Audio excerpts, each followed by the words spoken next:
From a distance, philosophy seems weird, irrelevant, boring, and yet also just a little intriguing. But what are philosophers really for? The answer is handily already contained in the word philosophy itself. In ancient Greek, philo means love and sophia means wisdom. Philosophers are people devoted to wisdom. Being wise means attempting to live and die well. In their pursuit of wisdom, philosophers have developed a very specific skill set. They have, over the centuries, become experts in many of the things that make people not very wise. 5 stand out. There are lots of big questions around. What's the meaning of life? What's a job for? How should society be arranged? Most of us entertain them every now and then, but we despair of trying to answer them. They have the status almost of jokes. We call them pretentious. But they matter deeply because only with sound answers to them can we direct our energies meaningfully. Philosophers are people unafraid of asking big questions. They have, over the centuries, asked the very largest. They realise that these questions can always be broken down into more manageable chunks, and that the only really pretentious thing is to think one's above raising big, naive-sounding inquiries.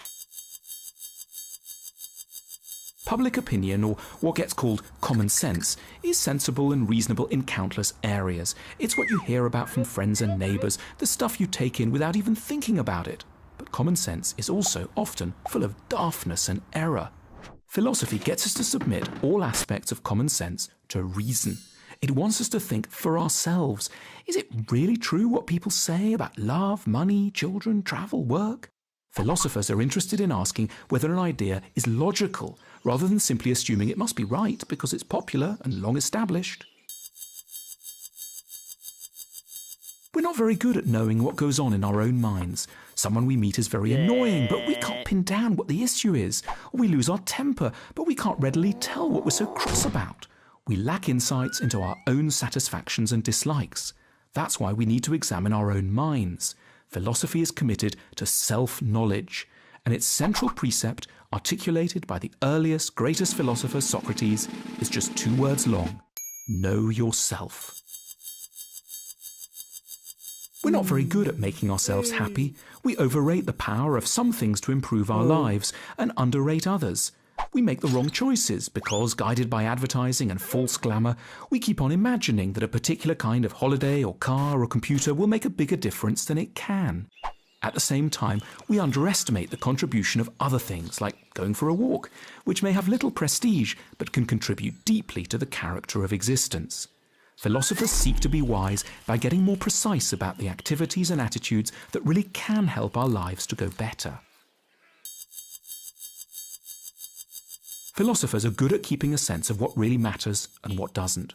On hearing the news that he'd lost all his possessions in a shipwreck, the Stoic philosopher Zeno simply said, "Fortune commands me to be a less encumbered philosopher." It's responses like these that have made the very term philosophical a byword for calm, long-term thinking and strength of mind. In short, for perspective. The wisdom of philosophy is, in modern times, mostly delivered in the form of books. But in the past, philosophers sat in market squares and discussed their ideas with shopkeepers, or went into government offices and palaces to give advice. It wasn't abnormal to have a philosopher on your payroll. Philosophy was thought of as a normal, basic activity, rather than as an unusual, esoteric, optional extra.